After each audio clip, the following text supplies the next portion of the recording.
So let's see what we have today. So the parsha begins with the interesting mitzvah that everybody talks about. Eshet Yifat Toal. The beautiful woman who's captured in a war.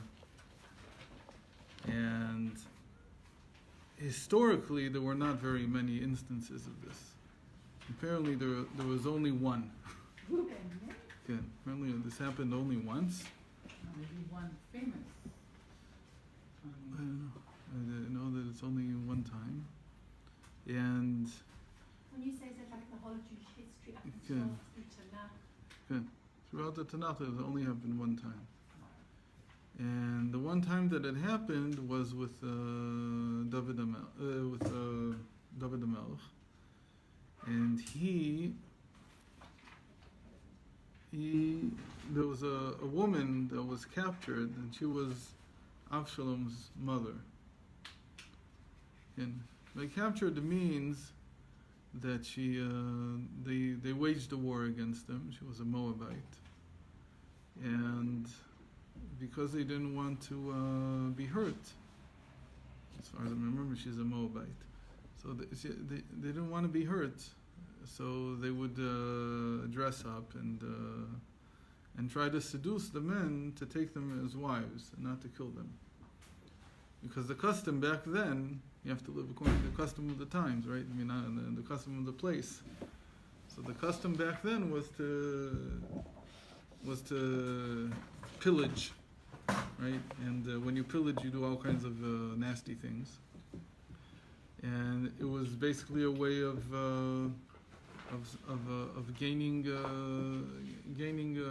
money, right? Because they would pillage, so they had all kinds of. That's how people made a living, basically.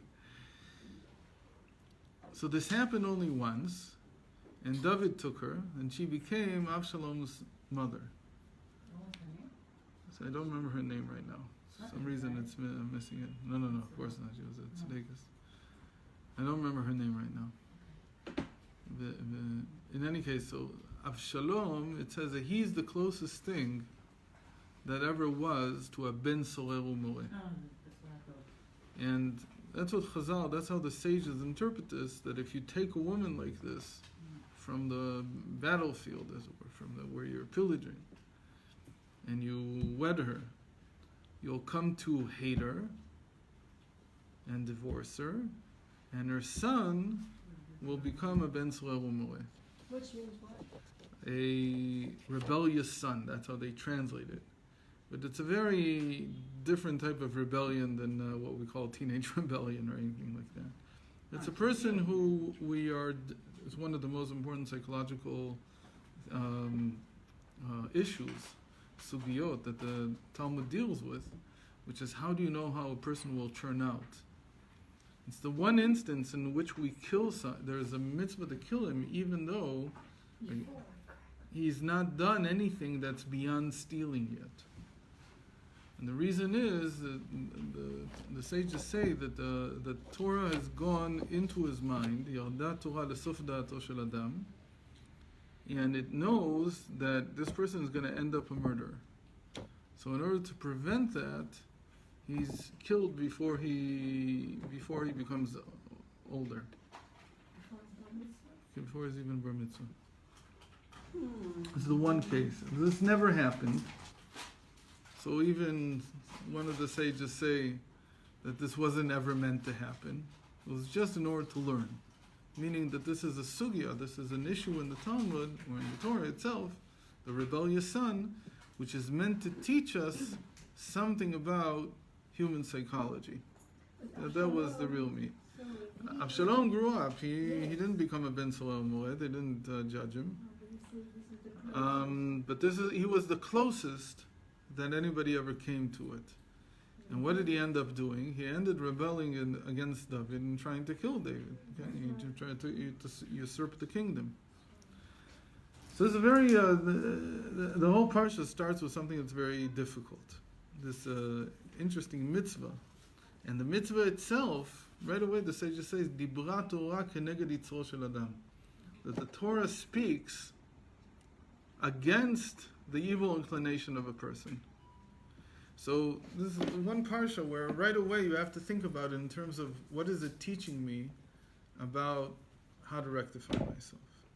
And even specifically, it's talking about how to deal with my evil inclination. Okay, so the pshat is very, we'll call it achna. Pshat is very submission. It's very submission oriented. Let's see what it says. It says, Ki Teitzei lemilchama lo oivecha, when you take the field against your enemies, and Hashem your God delivers them into your power, and you take some of them captive. So there's a lot of diukim, different points that we can bring up. Leave it for now. And you see among the captives a beautiful woman, and you desire her and would take her to be your wife. There's some words missing here. You shall bring her into your house, and she shall trim her hair and pare her nails, and discard her captive's garb. She shall spend a month's time in her house lamenting, meaning mourning for her father and mother who were apparently killed in the war. After that, you may come to her and possess her, and she shall be your wife. Okay? So this is the story of Eshet Fatwa, of a woman who's a beautiful woman. She's found in captivity, and the person during the war he wants her. So the Torah says that in order to wed her, you have to bring her home, and then she has to go through this whole process. It takes a month in order to become worthy of. Then you decide whether you want to marry her or not. So that's why there's only one. Because after such a process, Nobody's left. the husband doesn't want to be. Okay. So what's the idea here? wife That's anymore. exactly what he said. That in preparation for the battle, so the women would wear their best clothing and put on makeup, and they tried as much as they could to seduce the enemy. Not so much to do something to them, but rather to survive. It was a tactic. So right away, this is even without Chassidus, right away a person just thinks about this a little bit conceptually.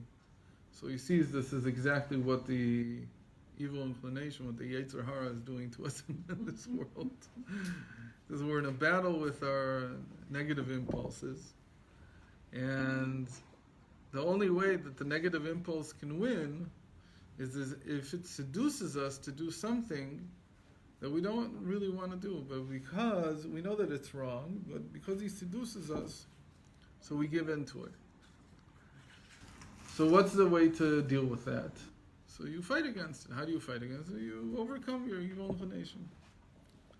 So that's the submission aspect of it. But the Baal Shem Tov, his approach is that beyond the submission, just to overcome your evil inclination and don't do it, the Torah talks here in the prescriptive. It's saying, okay, you shall bring her into your house. Okay? She shall trim her hair and discard, and after that you may come to her and possess her, and she shall be your wife. Vayta lecha leisha. What if she doesn't want her? What? What if he doesn't want her? Then what happens? Seda. So obviously that's the best thing. To begin with, he doesn't want her. Then she goes back. She's a captive. They sell them to slavery, whatever they do with them. But because the Torah, this is a positive mitzvah. It's a prescriptive mitzvah. So it says about Shem Tov. You're allowed. Supposedly you're allowed. Okay. It's not allowed. Yeah. But since it's prescriptive and a person wants to do all the mitzvot in the Torah, so and especially today, how can we do this mitzvah? So on the contrary, today we can do this very well. He says, we can do this mitzvah exactly. Okay, to understand that back then it was the Yetzer Hara became an embodiment of was embodied in a different person, but now the Yetzer Hara is in me. It's not somewhere else. So I can practice this mitzvah. He's in my house. So I'm constantly fighting I'm going out to fight my Yetzer Hara, my evil inclination, my negative impulses. And whenever I do this, so I can perform this mitzvah. He says, how can you perform this mitzvah? He says like this, let's hear. I heard from my master, this writes the Baal Shem Tov's grandson. This he writes his student, Rabbi Yaakov Yosef Polana. So he says like this, I heard from my master of blessed memory an explanation of these verses. For with the very argument made by the evil inclination, with this itself one can overcome the evil inclination. Okay? The very argument that the evil inclination has can be used to fight it. How? So one should notice how the evil inclination is quick to do his work to seduce a person to transgress. What do you see? You see, he says here, you learn from here that the evil inclination is never going to come to you and say, go do an Aveira that's disgusting. To get to that level, he has to work really, really hard. How does he start? He starts with things that are appealing, things that are beautiful, things that are attractive, things that taste good, and so on. So it's not going to tell you.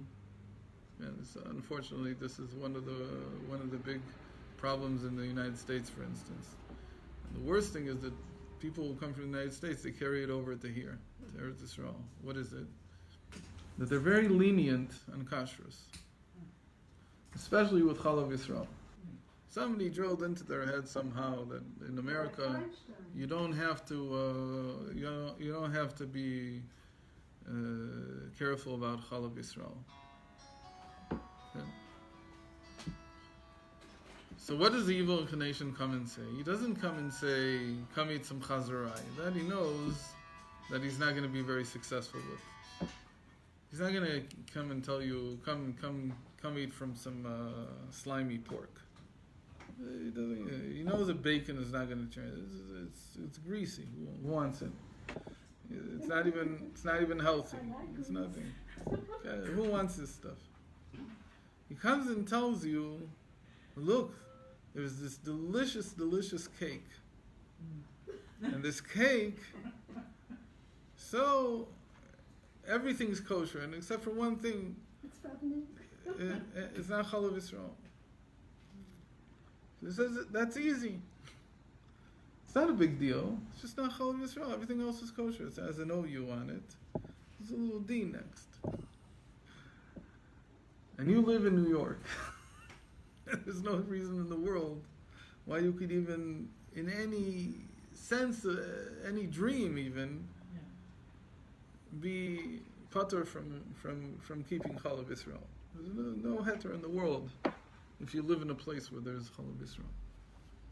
You know what Chalav Yisrael is? No, but I figured it was going to come to me eventually. It means milk that was milked with a shgacha. That somebody saw the milking in some way, some supervision, so that we know that it's from a cow, that it's kosher milk.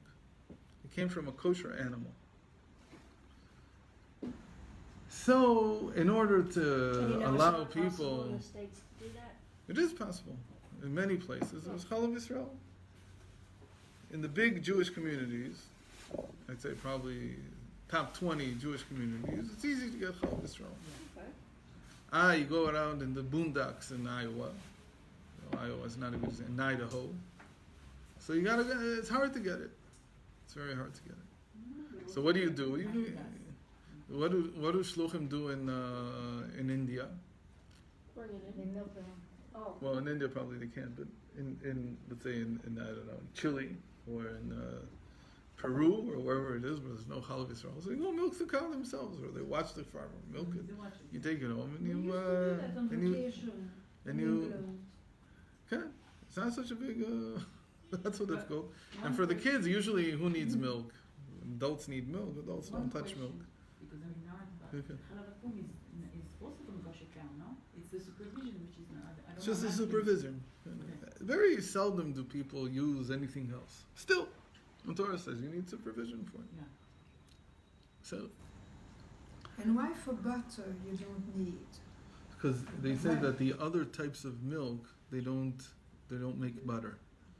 They make very, very little, so nobody uses them for butter. What, like goat and sheep? No, goat and sheep do. Only the kosher animals, their milk has enough fat so that it's easy to make butter. Butter is a hard process to make, so you don't want to churn it, more for hours and then get just a tiny bit. But when you use the kosher animal's milk, so you get a lot. So most people won't. So there's a chazaka that nobody uses other milks. But still, somebody who's a machmir, there's no reason in the world to permit it.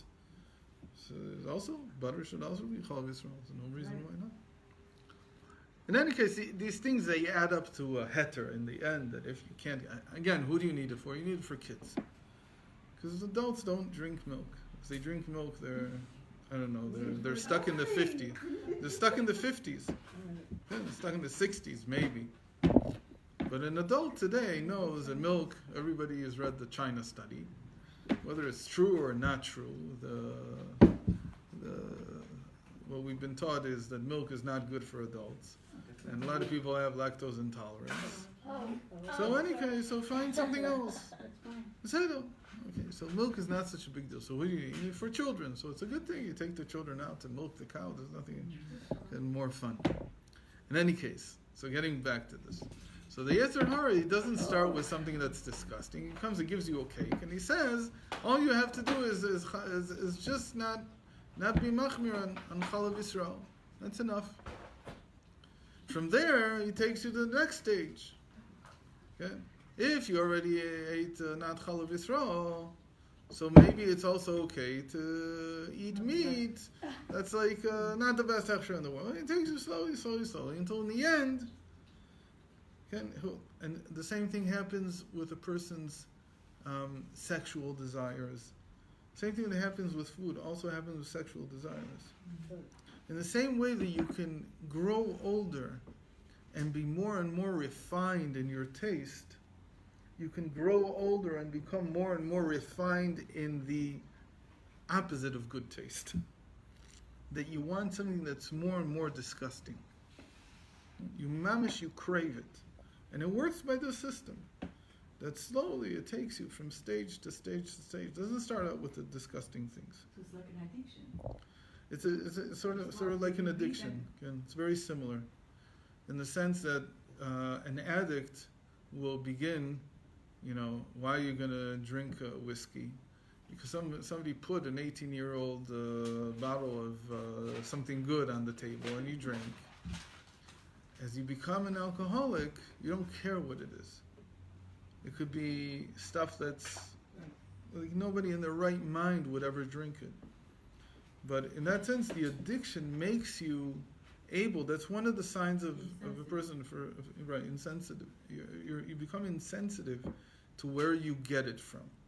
That it can become the most disgusting thing in the world. So that's how it works. So he says you learn from the Eshet Yefat To'al that that's how the evil inclination comes to you. First of all, he dresses up and he makes himself all beautiful. And he says specifically, when is this going to hit you? When you're in battle and you won. And we talked about this a lot, that the evil inclination comes to the person, especially in our generations, after they've done a mitzvah. After we've done a mitzvah. How does the evil inclination start? Just by telling us, take credit for it. That's all you need. Okay? That's the beginning of it. I won. If I won, I deserve something. And why does a person who's won a battle feel that he's entitled to rape somebody? Where does this come from? Because he's coming with all the testosterone, or whatever it is, the feeling of victory, and I deserve. Okay? It's the same feeling. So when we have success in life, that's one of the worst setups for the evil inclination to hit us. Because it says, now that you've had success, you've done this mitzvah, Hashem owes you.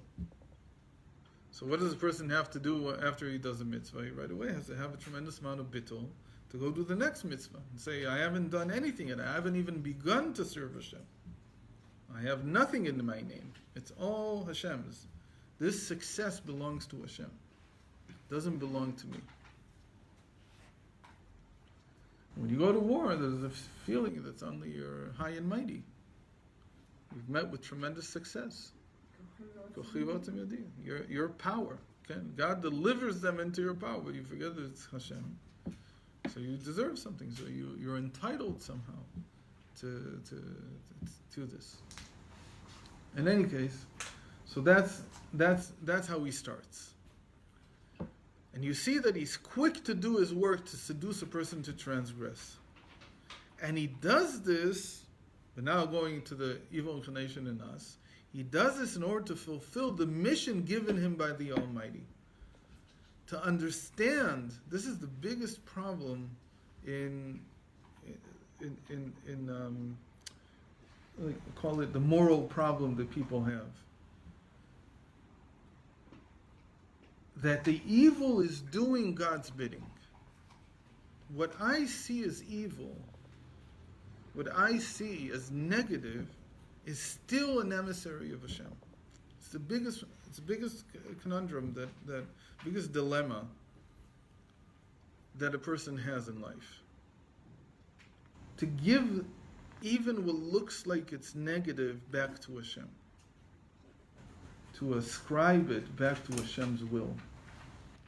That's why the angel had to sing Shira. Okay, The angel okay, had okay. What does that mean to ascribe it back to his? So we'll see today how he gives a new meaning for this. But first of all, it's to understand that even the evil inclination in me, who's trying to seduce me, is doing Hashem's bidding. Right. But What's the other option? what's Just that- to say that's what the not other God. option is. That's how you should see it. The other option is that there are two gods. Okay? That's the other option. And most of us, whether we know it or not, somewhere in our conceptual scheme, where we can't understand why something negative is happening, we succumb to this.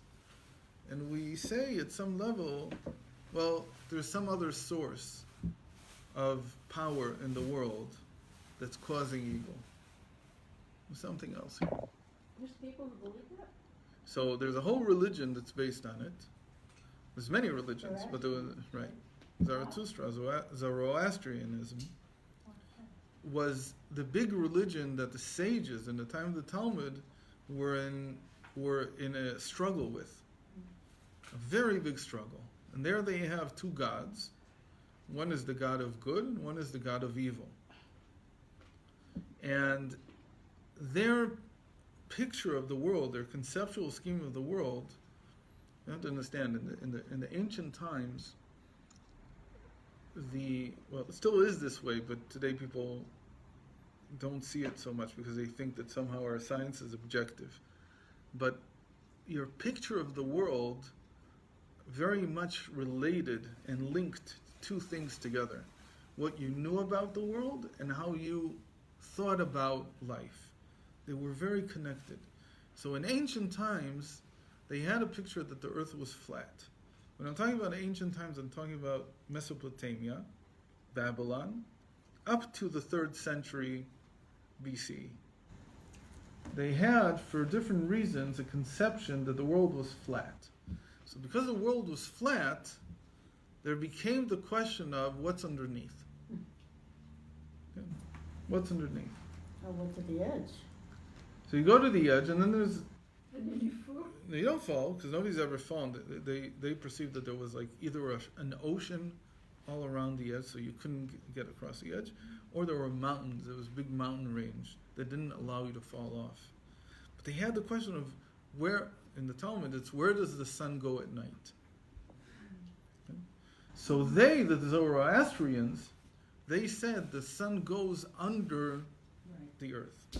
And again, think of a flat disk. So in the day, it's above. And that's why we see it. And then when it goes underneath. What is it doing underneath? It's captured. It's serving the negative side. There's another world there. So their whole dualistic picture of reality was of good and evil, evil being the underworld. And it carried over everywhere. Nobody ever fully got rid of this conception. Did the Greeks have that? The Greeks already knew from about the 5th century, and then it became very clear in the 3rd century BCE, that the world wasn't flat, that the world was But they round. believed in the underworld. They had an underworld. But because they were very aware of the human psyche, they took it from there. But they didn't necessarily make it dualistic, meaning they didn't necessarily think that there were two people inside. Okay? They saw it from the psyche. They saw that there is a subconscious. Okay? That's why Freud went to the Greeks, to mythology. We've talked about this many times. Because he had a good intuition that they had a very strong understanding of the human psyche. And if by us, by the way, where did they get it? Who knows where they got it from? But by us, the same text that gives, we've talked about Medrash, that gives the same intuition about the human psyche as Medrash, but earlier than that, it's Shlomo HaMelech's, the book that he calls Mishlei, Proverbs. That's all about the human psyche. If there's a book that needs to be studied, that's the book that you get Achnav Dalam Taka from, Submission, Separations, Sweetening from. It's from Mishlei, because that's where it says that Gab Belevi Shesichena, that if a person has a worry, an angst inside, he should speak it. Speak it is, of course, the final stage. And before that, there's Yashchena, Yashpilena, Yashchena, and then Yasichena. There's 3 different interpretations that Chazal give to this verse. So in any case, by the Babylonians, this was a duality, mamish a duality. There's the good and there's the evil. There are 2, we'll call it 2 beginnings to the world, 2 beginnings to reality, 2 sources. There's a good source and there's an evil source. So says the Baal Shem Tov, if you want, again, the Baal Shem Tov's big thing is that Hashem is one. There are no 2 sources. So if there are no 2 sources, so what is this evil that I'm seeing here? So he says this evil, in the end, is a inability to see the full goodness. But it's coming out of Hashem. Or even before you write that down, I'll say it a little bit better. That even evil comes from Hashem, except that it's not really evil.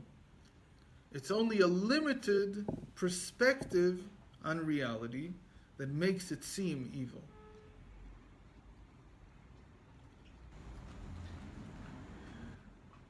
So you have to be careful with this, because the moment that you can't say, we've talked about this so many times, that you can't say to somebody you're not suffering. If a person's suffering, you can't say this is good for you. But it's for a reason. Say A that. reason that we don't understand. Oh, so if it's a reason I don't understand, so what good is it? Doesn't help the person. Evil in the world. Does this apply to like really it's not really has anything to do with us, but there's like really dark. Is that also do we also have to see that as a shaliach of Hashem? So definitely if it's coming to me. Yes, okay, now I get that. But if you're seeing it, I don't know what it means by somebody else. no, but if Meaning- you see it, you see there's terrible evil and things happening in the world. Can we also come to the conclusion, this evil is also an agent from Hashem, maybe for the goyim or for this? Can we come to that conclusion? You can say that, but psychologically it'll have little meaning. Because you have to come in contact, actual contact, with the test, with the suffering, in order to understand what's potentially hidden inside.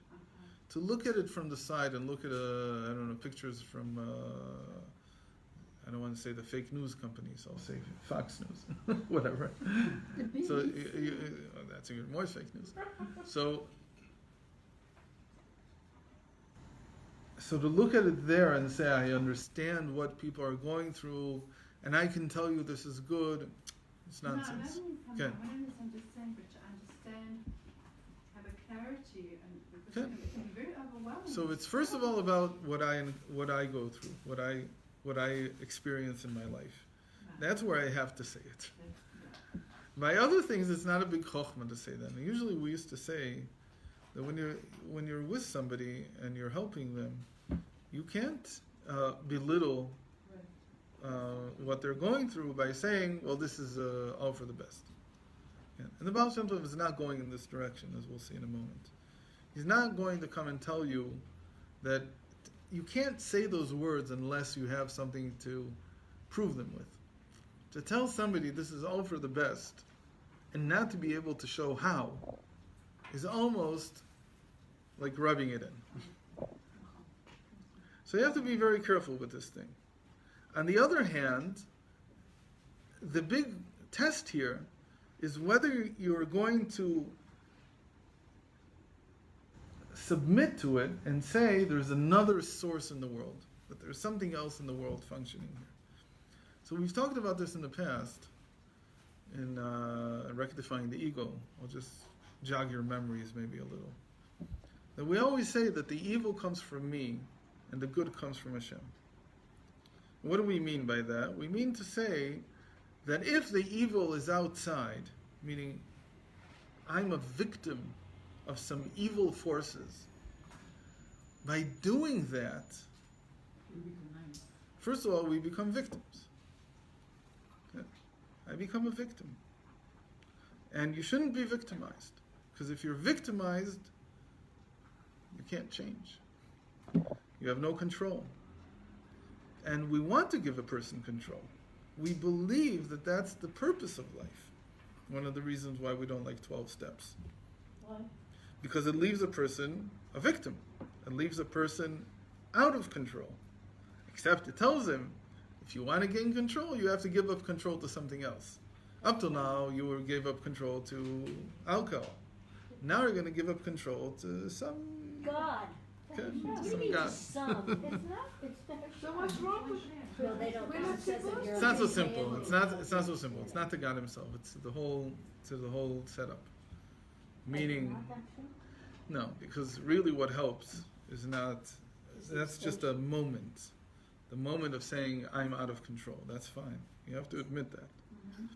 But you want to get back into control. How do you get back into control? So if you become dependent on a group, on vidui, on all these things, you become dependent on somebody else giving you the power to control yourself. So that's just another dependency. What's wrong with that? Well, 'cause That it's- we don't want a person to be dependent. We want a person to be independent. No. But we're dependent on Hashem. Okay, but Hashem doesn't do that to you. He doesn't sit on. He doesn't sit on the. It's a choice He that we doesn't, make. when you wake up, sit next to you and say, okay, now wash your hands. It's a now do choice this, that now we that. make. Okay? It's a choice that I make to follow what he says. Meaning I have to learn from how Hashem built the world. That on the one hand he commanded us, on the other hand gave us complete free will, concealed himself completely, telling me it's up to you in the end. But on the other hand, he said I couldn't have got up in the morning and done he hadn't have walked me to the thing. You know, and After set the up that fact. I have, you know. After the fact, but nobody is able to walk after the because. fact, you can say, okay. That's it. You know, we've talked about 12 steps so many times, but In the you end, it really brings- need to, again, you need another reason why it's not okay, because so far, those reasons don't work. It's a very interesting thing. I met They will in 12 steps. I met a ger, a convert, who was a Methodist pastor for 30 years. So a guy who really knows his stuff. And he told me he wasn't just a preacher, he was also a healer. So if you know anything about the Methodists and how they do it, so he used to do those things where people, come up in wheelchairs, Mm-hmm. and he'll touch them and they suddenly stand up. So I said, so I asked him, what's the secret? He says, it's all nonsense. Why? It's not a show. It's for real. He says, all that happens is that the problem moves somewhere else. He said over time he could even tell where the problem would reappear. Not always, he said, but some of the time. Meaning, the that you're giving somebody strength at this moment to get up because of their power of faith. Faith is a very strong thing. But they put the faith in you. And says, I'm not really a healer. I'm not God. I'm just, you're just trusting me, as you're putting your faith in me. So wherever the problem was, if the problem was in your spine, it'll move to your brain. If it was in your heart, it'll move to your lungs. And very quickly you see the movement. Meaning I can get you out of it for a while, but it'll just boomerang back. So he says really this is really some point we need to read William James on the varieties of religious experience. He was the first one to really study this. And with 12 steps he said the same thing. It wasn't called 12 steps back then, it was called something else. He said the same thing. This is a very ecstatic reaction. And it's like the person's out of himself with ecstasy. It's almost like drugs. But eventually the person relapses. And they go back into the old way. And in the end they become dependent on whatever it is that helped them get out of it for a while. He says it just forms a new type of dependency. Okay, so there's no real freedom there. When Hashem made us free from Mitzrayim, He said you'll never see them again. The Egyptians. You're completely free of them. You're now my servant. But again, He doesn't stand with the whip and tell you, do the work. Okay? Because He says, I want you... Again, the whole point of this world is for a person to pull himself up. So if I become dependent on something in this world, which is what an addiction is, so I've missed the point of life. It's not... Somebody could say, so that's all I can do. Okay, it's all you can do. All I can do is to be dependent my whole life on my parents. That's all I can do. I can't make it alone. What happens when they pass away and you become older? So I lose myself. I don't know what to do anymore. We all know that that's not the way to live. The sooner you become independent, that's the whole point of life. The sooner you become independent, the better. That's why also we very much respect young adults. That's why we've talked about this. That when a boy turns 13 and girl turns 12, they're equals. They're achai. They're no longer my sons. They're also my sons because I take care of them and so on. I'm not throwing them out into the street. On the other hand, what? Okay, but on the other hand, I'm no longer above them. Okay? If they choose to put me above them, that's their choice. But I don't have that, call it mission anymore. And my duty now is to help them if they want me to help them, if I feel like I can. But from now on, they're equals to me. I can't tell them what to do. It also doesn't work. But guiding them anymore? I can guide as much as I want to. I say you should talk and talk and talk and talk as much as you can. Maybe something will enter. Maybe they'll hear it. But I can't say do. I can't force them to do something. I can share my feelings. I can share my outlook. I can share many things. In general, with an adult, I can't tell somebody go do so and so. And if I tell that to a person, if they work for me, so they won't even work for me for long, even in a workplace. So there's some level of subordination, but if you take it too far, it becomes insubordination. Nobody can stay that way.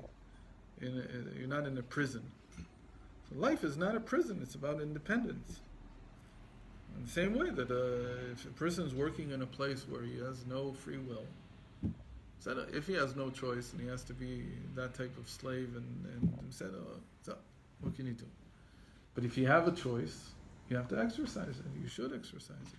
You'll never be content. More importantly, you'll miss the point of life. If you're leading life by becoming dependent on something else, then you're missing the whole point. In life, you shouldn't be dependent on anything. Not on alcohol, not on money, not on anything sexual. None of these things should be things that guide you, that force you to do what you don't want to do, what you know is wrong, what you know shouldn't be that way. It should be enough. It should be enough for you to understand something and therefore to be able to act on it. And if I can't bring you there, then I haven't done much more than exchanged one dependency for another. I've left you dependent. Okay, so this is off track a little bit. So how did we get to this? Because we said that that the evil that a person encounters in his life, the first thing that we have to be able to do is to say that this is from Hashem also. That he's performing his mission. And he's not just performing it, he's quick to perform it. He does it with rigor, with fervor. He's able to do it fully and completely. And I need to learn from that. Because I also want to do Hashem's bidding. I want to perform my mission in life. The amazing thing is that if I'm able to see it in him, in the evil inclination, then I'm not only am I not seduced by him, but it becomes a source of energy for me to serve Hashem. But the main thing he says here is just to understand where he came from. Where did he just come from? He came from Hashem, who sent him to seduce me. Why? Because Hashem said, if I give him the strength to seduce you, and you figure it out, then not only will you not be seduced, you'll learn from how he's acting to act that way yourself. Meaning you're going to be inspired by him. And the energy that I invested, says Hashem, in the evil will become your energy. That's what it means that you'll capture him. Shavita shivyo. What are you going to take and what are you going to capture? The energy that Hashem invested in sending him to you will transfer to you to do something good and positive. Now that inner inclination, just to clarify locally, is it the inner taiva within you that Hashem is sending, or is it the circumstances that Hashem that awakens your evil? What are we dealing with? Are the external circumstances that awaken the evil inclination, or that evil inclination that is awoken in us? Is that the agent that is sent from So Hashem? in Chassidus, it's not so important where it is, whether it's on the inside or on the outside. It's more a question of how I can deal with it. Meaning, many of the evil things that happen or that are around me or trying to seduce me, the right way to treat them is to ignore them. Just to ignore them. I don't want to fight with you. I'm going to try to ignore you. So, for instance, you could say it's very important for somebody to be in Tel Aviv and to do this and to do that. But if you have to go there, you say this to a man, I guess, or maybe also to a woman. So when you have glasses, take your glasses off. You don't see it. Doesn't mean I'm not going to walk into, hopefully, I don't know. Okay, I'm not going to walk into something that's not moving, into a car or whatever. But I won't be able to see whatever it's sending me. In general, in Chabad, there's a big distrust of our ability to deal with the evil inclination any more than just to say that Hashem sent him. Okay. And here in the Baal Shem Tov, he doesn't say anything more than that also. He just says you have to only see his motive. What's his motive? Hashem sent me. And learn from that. He doesn't say, go look into it and see how you can use what he's bringing to you in a positive way. Right now he's not saying anything like that. He's just saying, look at his source. Go look, see where he's coming from. Whose bidding is he doing?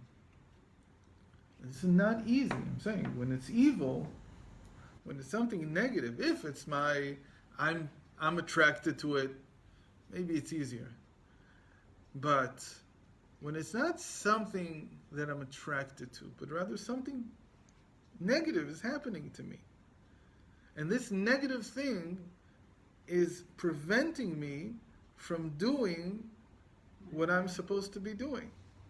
The big example of this, the strongest example I've ever heard, is Rav Usher with his heart attacks. So when he had a heart attack, he never went to the doctors.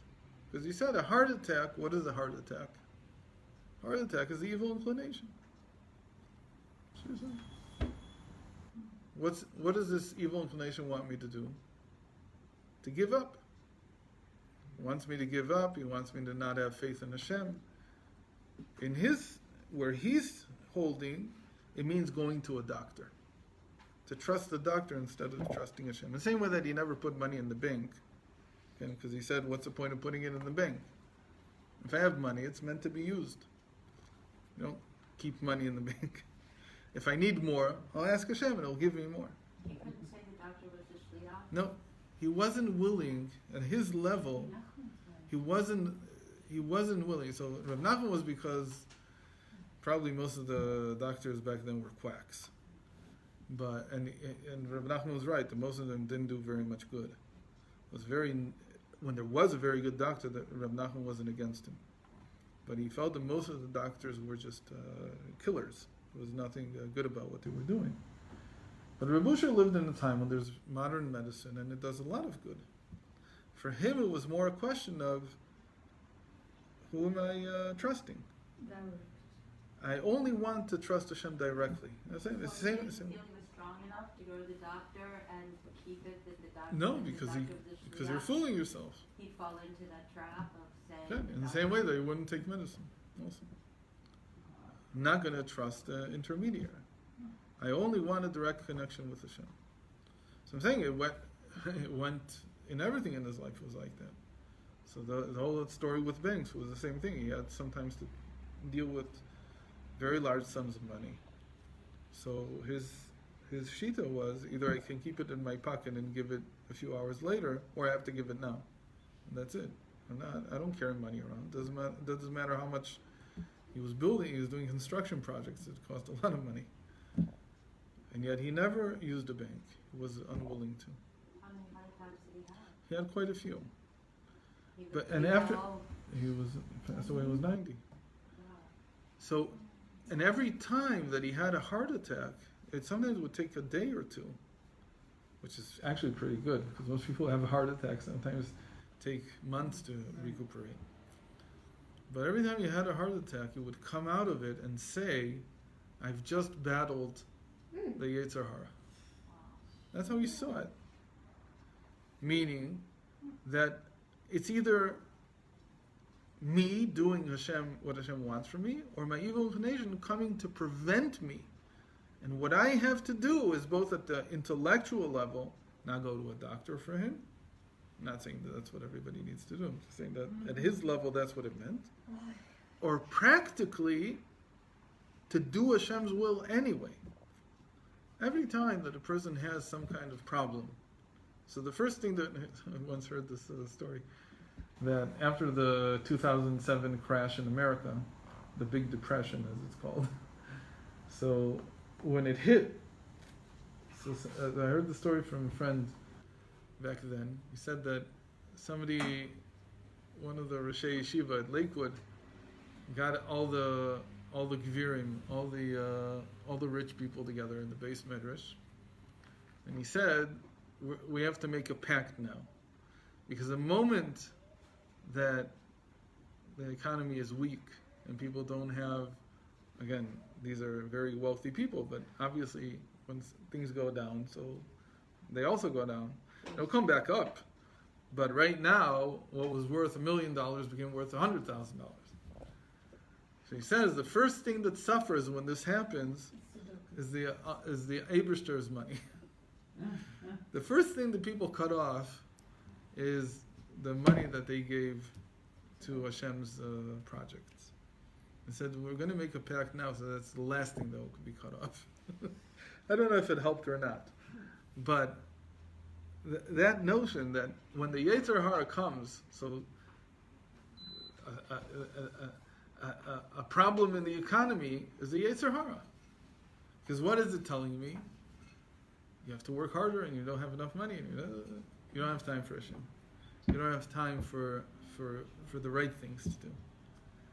So it's a test in that way, trying to divert me from doing what I'm supposed to be doing.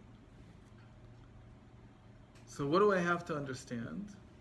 That Hashem sent this. First of all, not to give up, to keep doing what I've been doing. A person's having a heart attack and he daven. I don't know. When the Rebbe had a heart attack in 1978, it was in the middle of a kafos. It was the last akafa. And it's the longest akafa. It's also and it was the middle of the day. It was the middle, is there or night? I'm not sure. I think it was in the day. And he didn't usually dance. It was only one akafa that he used to dance with everybody, but he would stand on where his chair was, and he'd encourage everybody all the time. So he kept doing this for about 45 minutes, half an hour, 45 minutes until the akafa was finished, and then he collapsed. So people who saw him said that they could see half an hour earlier that something was really wrong. But he kept doing what he was doing. So what does this all mean? It means that the evil inclination is here not to prevent me from doing what Hashem wants me to do, but to test me. And if it's also preventing me, that Hashem also wants. But to understand that it's from Hashem. To accept, meaning, even when I really can't do anything, I can't daven, to see that the inability to do something, meaning I've fought as much as I can, right now I can't daven, to see my inability as also being sent from Hashem. So what is the evil inclination really testing? It's really testing my faith. Do I believe that really he's coming from Hashem? Do I really believe that he was sent by Hashem? So if I believe that he was sent by Hashem, so first of all I have the strength to overcome him and tell him, since you were sent by Hashem, you're not really going to do your job. You don't really want to win. You want to lose. You were sent here to lose, and you know that. So now that I know that and you know that, so lose. So I can convince me to lose. But not only that, but to take from him the lesson of even when you do something that obviously even the evil inclination doesn't want to win, and it's still doing what it was sent to do. So all the more so, I, who am commanded to do only good things, how much more should I be striving and motivating myself to do these things? So I learn from him, and I take the power from him. That's called Vishavita Shivyo. To say it even more. Say it in English. Take power. Okay. Let's just take power. Vishavita Shivyo means that you will take captive what he's taken captive already. That's the literal meaning of these words. Here was just translated as, you will take some of them captive. That's how they translated it here. But it's famous from the Baal Shem Tov, not just from me. I don't remember who the first one says it is. But it says, V'shavita shivyo, you will capture his captured.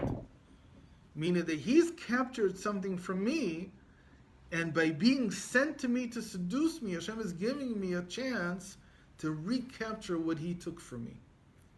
And we said, when did he take it from me? After I did a mitzvah. After I did a mitzvah, because I felt the success and felt that I was entitled now to something. I had gaiva from it. I had a sense of hubris from it, a sense of self-importance from it. So that's when he captured energy for me. And he took the energy of the mitzvah and he used it for his needs. What are his needs? To feel that I'm an important person, that I am entitled, and so on and so forth. to feed the ego. So now, when he comes and he seduces me, Hashem is giving me an opportunity to capture back that energy.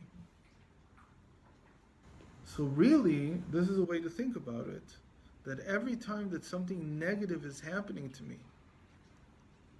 and I'm faced with the difficulty of doing what Hashem wants from me in spite of the negative thing that's happening to me, or the seduction that's pushing me in a certain way, Hashem is giving me really an opportunity to free the energy that has been locked up in the negative, in the evil inclination, in my ego. So basically, every time that I overcome, that I'm not seduced, that I continue doing what I'm supposed to be doing, I'm freeing the energy that was locked in the ego. Okay? How does an ego? How do you tear down the ego? That's a question in and of itself. You can tell yourself a million times, it's not a good thing to have an ego. It's not a good thing. It's not a good thing. But where do you actually tear it down and take away its energy?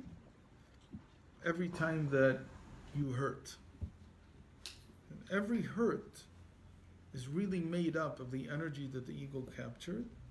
And Hashem is giving you an opportunity to capture it back, to take it back. Meaning, if the evil inclination here loses, if I continue to believe that there's only Hashem in the world, that He's being sent by Hashem, it's an opportunity being given to me by Hashem. If I am even able to continue doing the Torah and mitzvahs that I'm used to doing. So that is the tearing down of the ego. Well, how does this look? Usually it looks very simple.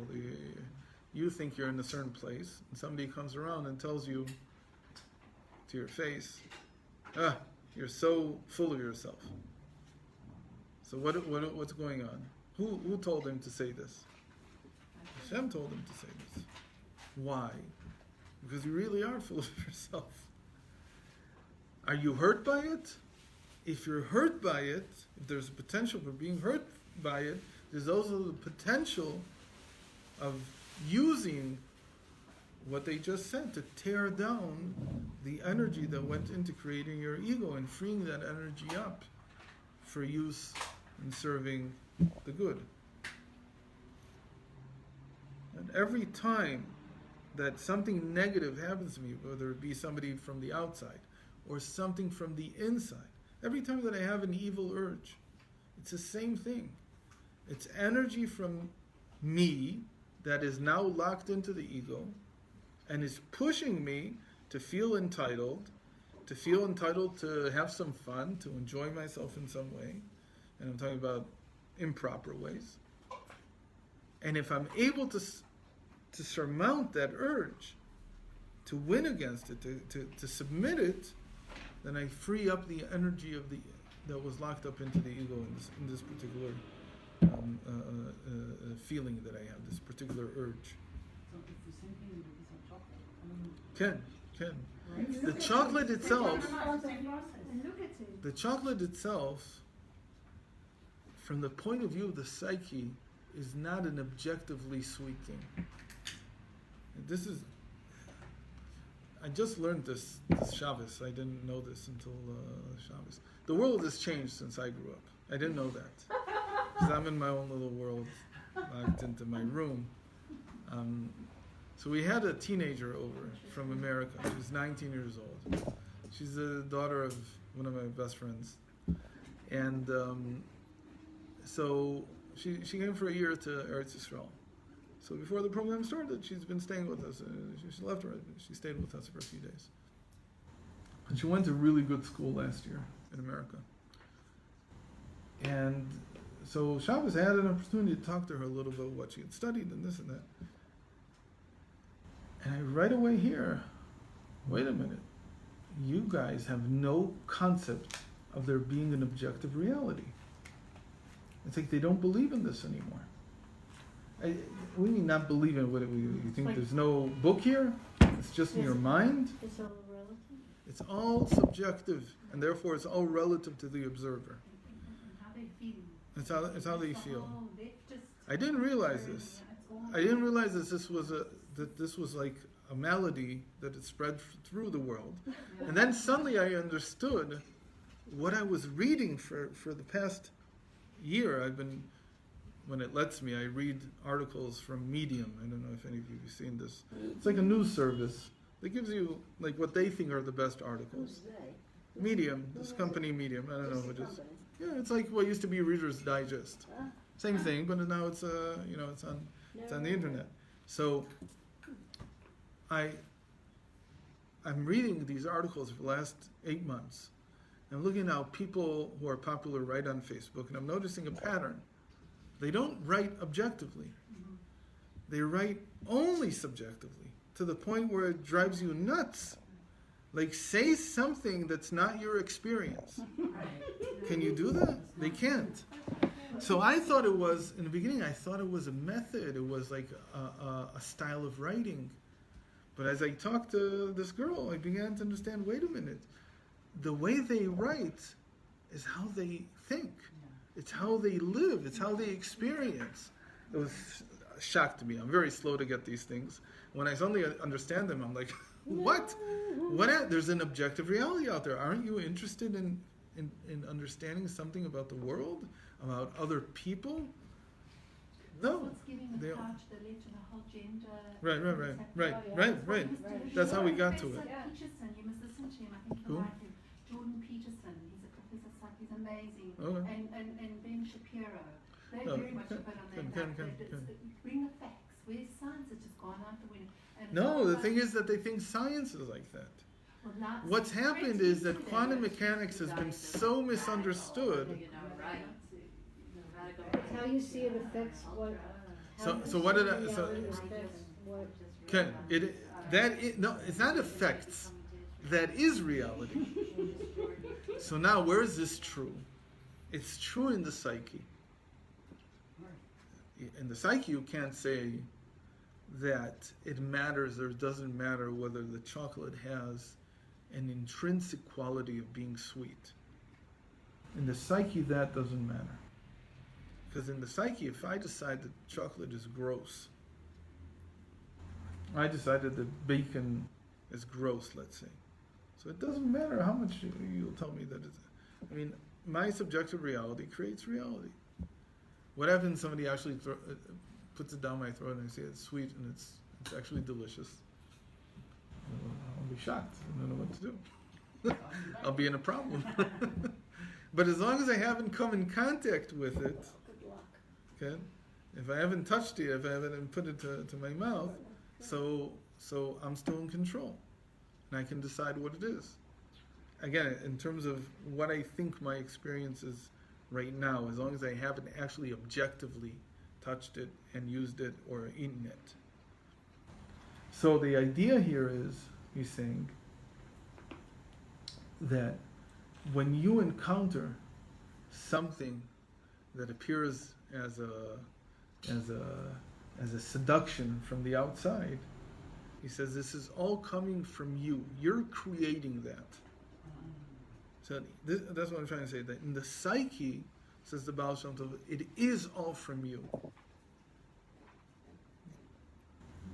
In other words, if you decide that chocolate is gross, as long as you don't succumb to it, that's what it'll be. But if you give in to it, and you decide to touch it, and you decide to lick it, game's over. Because it's not. Subjective reality. But as long as you're able to overcome it, that reality is real. It's very real. It's not just like a figment of your imagination. So as far as the psyche is concerned, you're freeing up energy that before then was locked into creating something else. So for instance, if my energy until now has been locked into, I don't know, whatever kind of practices I have, whatever kind of habits that I have that are negative for me, if I'm able to not do them, I free up that energy to come back to me, to be used by myself. So instead of being locked into this negative habit, okay, what's negative for me is not necessarily negative for somebody else, but if I'm stuck in this negative habit, for me to win against it is to take back the energy, is to free the energy back up. And again, that's the thing that's so difficult about any kind of addiction or any kind of dependency. Because the dependency and the addiction are not the problem, as people like to say. It seems to be like the solution. Okay? They say you don't drink alcohol because alcohol is a problem. You drink it because it's a solution to something else. Makes you happy. What's the solution? You're running away from the pit and facing other issues, you know? Right. For me, let's say I was an alcoholic. There's a lot of energy stuck. That's the Yetzer Hara for me. There's a lot of my energy that's stuck there. So I imagine, or I can't win against it, so I take the energy back by consuming it. It says, no, that only makes you, it just strengthens the cycle. The energy again being created as alcohol. The only way you can break it is when you don't give in to it. If you don't give in to it, you shatter the hold that it has over you. It gives you back the energy. You become stronger, you don't become weaker. You have to find a way not to give into it, he says. How do you do this? By understanding that all he's doing is what Hashem bid him to do. That part is missing. It gives you back the energy, or you just have the energy to use on something else? No, your energy is constantly being used to create a yearning for that thing that you that's seducing you. And if you don't use the energy to be seduced, Right. So if you have it to use for something else. right, so then the energy comes Call back that to you. Taking back the energy. Right, taking back the energy, tearing it down from the ego, whatever it is. It could be, let's say, for instance, take something easier. There's a lot of people are addicted. Everybody's addicted to Their phone. Everyone's addicted to No, I'm going to say something much easier. A lot of people are addicted to how others see them, right? To their self-image. They're addicted to receiving positive reinforcement.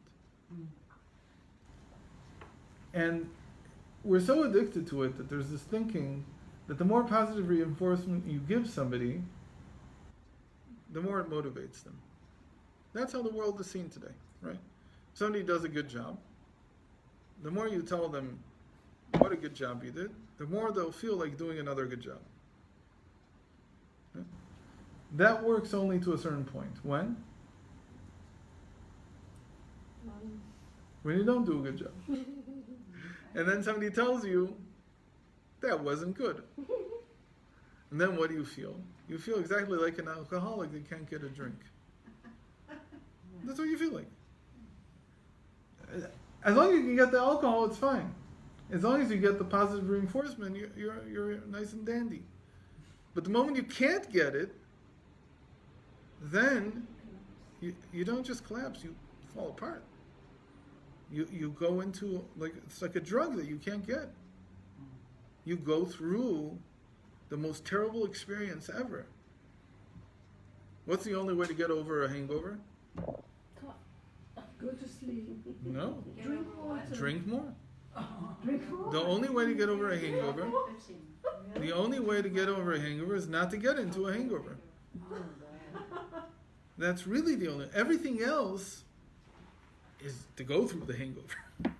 To drink coffee is to go through the hangover. Just somehow it's not as bad it seems. But it doesn't matter. Take a cold shower. All these things just help you get through it, but they don't prevent it. But you want to prevent it? Okay? If you want a person to keep feeling good about themselves, what's the only way to do that? Keep saying more good things. But the moment that somebody will say something negative, That's all you remember. I don't remember anything after that. Because I jumped off the roof. Because I can't deal with it. It's an ego hangover. So what's going on? That all the energy that was available to you, you invested, without even knowing it, in positive reinforcement. That's your alcohol. That's where your energy is going. It's become, so that's where it is. So that's why you want it back. Because I have no energy. If you don't give this to me, I don't have any energy.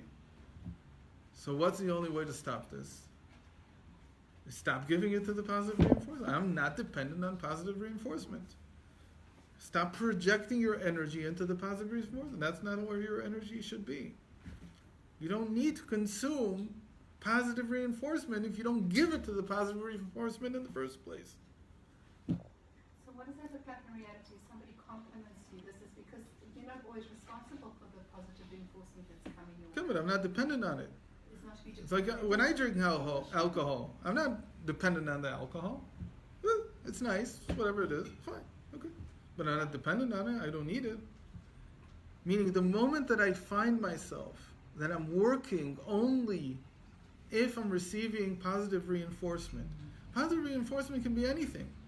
It doesn't just have to be a nice, kind word or somebody commending me. It can be the money that I receive. That's called being addicted to the money. The only reason I want to work is for the money. Why are you putting all your energy in the money? Your energy isn't there. It says about Shem Tov, to break this cycle, you have to add one more thing into it. And that one more thing is to understand that Hashem sent you the test now, the seduction, the positive reinforcement. Do you want it? Do you not want it? Here's a nice fat check for what you did. Do you want it? Do you not want it? He sent it to you. He sent it to you. Hashem sent it to you. Why? Because here you have an opportunity to capture back what you gave initially to this seduction, to this evil inclination. You can capture it back if you just understand that in the same way that he's doing this evil inclination, this seduction, is doing Hashem's will, I too can do Hashem's will because Hashem wants me to do it, not because of the positive reinforcement, not because of the alcohol, not because of the money, none of these things. I don't need them. I'm independent. I need more. This is not working for me. I'm sorry. What are you missing? So give us an example and we'll take it apart. I want to give in to eating this. What? Stop me from eating this. I don't want to eat this. I don't know how to take What's back in there? my energy. What's in there? Just, What's in there? What are you being attracted to? It fills you. no, it's boredom. Not What's it bored, doing? I don't want to say bored. What's it's it like doing? I can't just sit here and it's happening. Thanks very much. No, but How what, do I do that myself? so What do I change? So Yafa it said with? it fills you. I understand. do you it. feel that it fills you? No, it's not filling. It's just. So again, I don't think that No, you're. it's I don't think that movement. you're. I don't think that you're dependent on it. I don't think this is the example. Okay, it's not an example, but it's still a problem. It's not your example. It's not what So you're it's talking not, but about. it's not such a big problem. For me, eating is a problem. Okay, you can It's tell. not a problem. Okay, pick my battles is what you're saying. It's not a problem. You don't need to go into. I don't have to worry about it, Okay, right. it's not where your evil inclination is. That's not where your battle is. Okay, that's not where Okay. you're fighting. But where you are fighting, you have to understand that I'm attracted to this because I put my energy there. It's all so intellectual. It makes perfect sense, but it's. Okay, settle. As long as it makes perfect sense, it's even something. No. What time is it? I needed to do more than this. 10 past 1, just after. Okay, so so 5 more minutes. We captured that by this, First of- this rectifying that we're putting our mind on the evil, on whatever the thing is, even compliments, and realize that Hashem sent Hashem this. did it, Hashem sent it. He's giving me an Hashem's the whole opportunity to win it story. back. Hashem's the beginning, Hashem's the end, because we focus on Hashem doing it. Right. Thank you, Hashem. Okay. So, and that breaks the cycle And that breaks the cycle. because it's an opportunity. He's sending me back all my energy. Here it is, a nice package. You just have to accept one thing. don't eat the package. Don't be seduced to eat the package. Just say no. And then you get it back. You get the energy back. Okay. And You then don't get it. what? And then what? Okay, And then the you problem have- is that I've been building the ego over years. Right. So it's not one shot and you're done. But over time, slowly and surely, it's freed from there. And you're not creating any more evil inclination. That's what we say when we say, the Chazal say, that when a person does an Avera, he does a transgression, he creates an evil angel. A katego. That's what they mean. Like when you do something, you package the energy that you used as something that's now going to come and seduce you again. But really, even that thing can't come to seduce you again unless Hashem sends him. If Hashem doesn't send him, he'll just sit there. And what does it mean he'll just sit there? Someday you'll have to pay for it. After 120, not now. But if you get the same opportunity again, it's coming to seduce you. So Hashem is giving you a chance to win it back. And it's always coming because we forgot and took it into ourselves thinking we did it. It's always at that moment when we feel prideful. It was created By that. by those moments. Okay. So whenever Or some other Avera that I did. But here we're whenever saying, we're but- having a hard time, then we know that I'm too full of myself. So this is a wake-up call. it's nice that it's a wake-up call, but I could have also done mamish Averas. It doesn't have to be that it's just my feeling good about myself. Be mamish an Avera that I did.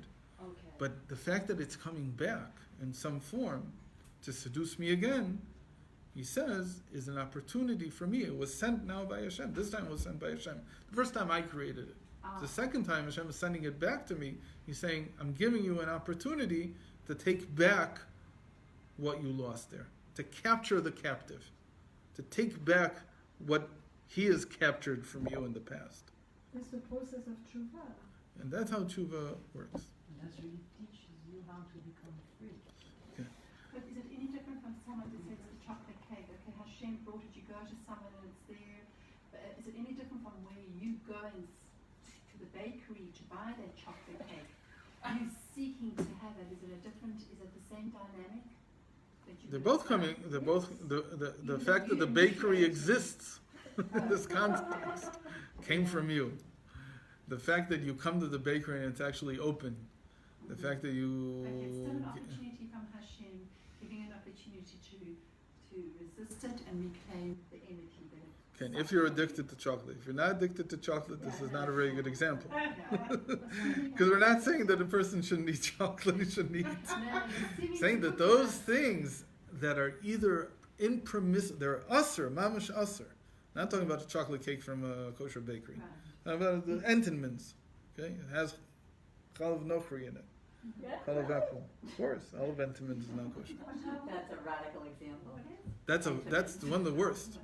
Because everybody who ever That's why ate it's not here. entenmann's, thank God that they don't bring it yet. But it doesn't matter because they bring so many things. Yeah, it has an OU. Yeah, but that's how that makes it. You know. It's OUD. Yeah. It's definitely no question that it's now. The reason that this whole example came into my head is because one day one of my kids brings Oreos home, saying, "What? That's like the symbol of treif in my world. That and pig, it's the same thing. Now it's the same thing for me." It's the adverts. So I look at it and say, why did you buy this? I guess you didn't notice. I get angry at them because I know they don't know. So I said, you probably didn't see that it has at least chalav vacuum, at least milk that's from Now you get the kosher ones. So I look at it and I see that, what are you talking about? This is kosher now. So what happened? They finally decided they would, I guess, clean up their act, and they made the really kosher ones. Good business. But okay, so if Entenmann's did that, if they had they're smart enough to do it, but thankfully they don't because it's so chemical, the whole thing. But I'm not talking about things that you're not addicted to, or we're talking either about something that a person is addicted to, and it serves their ego, for instance, positive reinforcement or money, things that everybody is addicted to, or things that are impermissible, that are mamish Okay, asr. okay. Something that's mamish asr. That's your evil inclination. I'm not talking about the fact that somebody can, these things, you're not addicted to them, and nothing in you has created them. This just as Shem sent you, either you want to eat it, don't eat it, don't eat it. It doesn't matter. So I want to have control. You're talking about control. You want to have control. You want to be Hashem able to wants say you to no. have control. Yeah, so if I don't have control, then I might as well be addicted to it. You don't say I don't have control. wait a minute. When I haven't eaten for 8 hours, and they put, and my wife puts a meal in front of me. So what's my control? My control is I say a bracha. That's it. Right. Yeah. I'm not supposed to starve. But if she would put Yeah, of course. something that I'm addicted to, whatever that might be, can't think of something today. But people are very sensitive. Also say like, they put ice cream in front of me, and I eat the whole what's it called, the whole container. Well, they have a nice name for it in England. Right, right. In English, there's another word for it. Gallon? Not tub. Eat the whole tub. So at some point, it stopped being just parv, and it became your Yetzer Hara. At some point, you're eating it because you've given over your ego to it. And you can't stop, exactly. So the control is I can stop it, but again, I'm talking about things, and that's what he's saying here, things that are either impermissible mamash asr, or that you have an addiction to, that makes it So impermissible. when you are able to resist and pass the test and take your energy back, how do you feel? Gvura. That's the whole thing, that people think that by resisting. That's why I started with the whole example of positive reinforcement. The people think that you have less energy if you're not positively reinforced. You have less motivation. It's simply not true. I have to remind myself of this every single time when I see Rav Ginsburg, that he's an example of a person who doesn't need any positive reinforcement, and he has unlimited energy. It's simply unlimited. It's not like, I'm not talking about the fact that a person will sleep 5 hours a night or 6 hours a night. Saying, what does he do during the hours that he's awake? How does he utilize his time then? And it's not because he's a yek, because he's like a yucky Jew, that everything is orderly. He's not very orderly at all. He always says, I have a huge problem with order. Anytime that he wants to laugh at himself, that's the main thing that he'll laugh at, that he's not organized. But he works his every single moment. He's in full energy. He's never like half falling asleep, or like doing something not fully aware of what he's doing and investing everything into it. He's not enslaved by his Right? He's not dependent on it at all.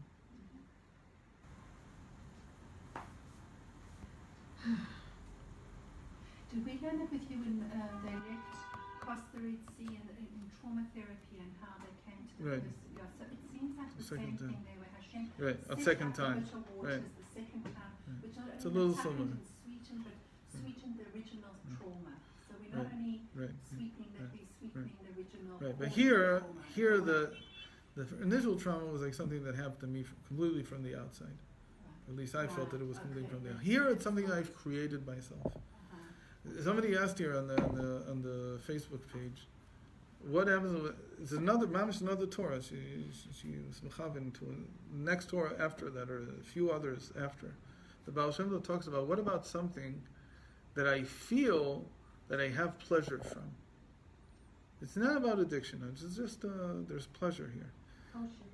It's mutter, and I'm not addicted to it, and so on. So the Baal Shem Tov is very sensitive. So he says, even in those things, understand that the pleasure is coming from Hashem. Don't take the pleasure, in order not to become addicted to it, not to become dependent on it, don't take the pleasure from whatever you're eating or whatever you feel good about. Understand that the pleasure is also an emissary. And it was sent down by Hashem. And so you want it, this would be like for Abu Shar, I want the pleasure always from the source. Whether it'll be here now or here, it doesn't matter. In other words, I can get pleasure from Hashem through anything. Anything can be the conduit. I don't need Oreos. It could be like a cracker. It could be, I don't know, a glass of water. It could be anything. If you feel the pleasure, this we talked about once, if you remember, that the Baal Shem Tov used to hold the sugar in between his fingers. So where's he getting he says, I need a source of pleasure, but I'm not getting it from the thing itself. I'm getting it directly from Hashem. So the fact that when I drink my tea, it's sweet, is not because of the sugar that I put into the tea. It's because Hashem is giving me the sweetness now through my fingers. It doesn't matter. But if you need to put the sugar in, so you're getting it from the sugar. He says, the more you detach this, Coffee without sugar? the more you can feel the pleasure in whatever the vehicle, whatever the conduit, whatever the vessel. It doesn't matter. But you have to focus on the fact that it's not this sweet thing that's giving me the sweetness. You have to focus This sweetness is also just an emissary. What is it? You have to focus every single Can. Because if You have to work drink on it. coffee without the sugar, Right. you're You have to gonna work start on like it. And then you're in the same Can. For women, You have to like work on it. Getting something new for the chagim, jewelry and clothes, a very big thing for women. And some women struggle with it. So pleasure and it's really or a nefesh for women, that you can say that's from Hashem. There you have something else. Because we've talked about this in the past, that when I put a garment on, I'm not consuming something, I'm putting a garment on. First of all, it's not usher. First of all, there's nothing that says it's usher. So I don't see any reason to say you could be addicted to shopping. I've never heard that somebody's addicted to the clothes themselves. That I've never heard of. It's the right. So I don't see that can be that way. Moreover, the whole point of clothing and of jewelry is not to take in, but rather to express. It's true that every person can become addicted to expression, but it's not exactly an addiction to the expression itself as much as to receive the feedback. It looks like it's an addiction to the expression, but it's not really to expression. Because if every time I open my mouth, nobody will be impressed, I'll stop opening my mouth. I'll feel that I'm not expressing myself, I miss something, but what I'm really missing is not the expression, but more the feedback.